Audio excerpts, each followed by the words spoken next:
When we compare these Tolkien maps showing Numenor and Middle Earth to a map of the Atlantic Ocean floor, there is such a remarkable similarity that we must conclude that either the Tolkiens used the earliest sonar data available to create their maps of Middle Earth and Numenor, unlikely, or the places we see on the Atlantic floor really are settings described in the ancient tales, and that the ruins of an ancient civilization lie beneath 3 miles of water and a lot of sediment.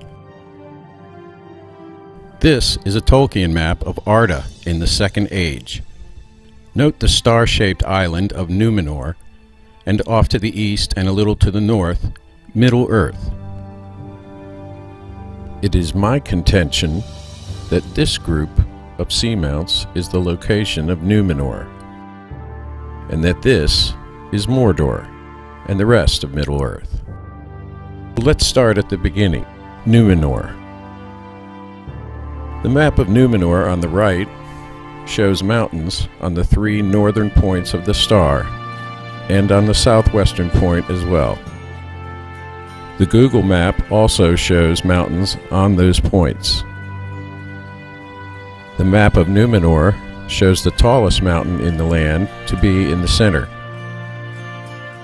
The mountain in the center on the Google map is indeed the tallest, rising nearly 3 miles to within 50 feet of the surface of the ocean.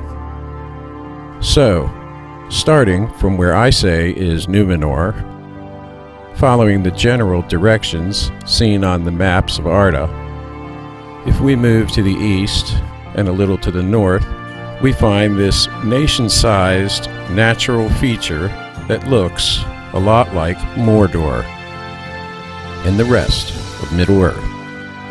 Aside from the obvious similarity of the overall shape of the Mordors, there are numerous similarities between them on the maps.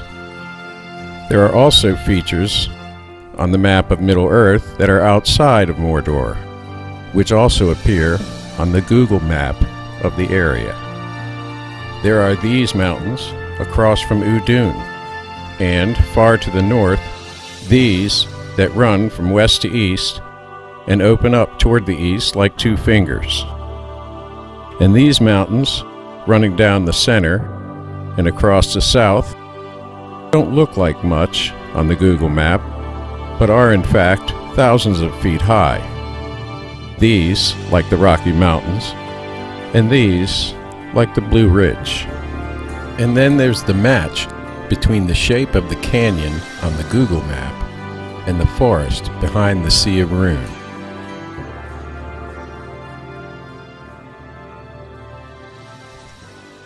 There are many other details about these maps that we go into on parts 1 and 2, but it should already be obvious that this is more than just a coincidence. If you don't have the time or interest to visit those posts, but do agree that something is going on and that it would be great if someone would go down there with some serious ground-penetrating radar and prove it, then please pass this on to as many people as you can, especially to Tolkien fans. Because only after a great many people know will somebody hear it that has the means to go. Thank you.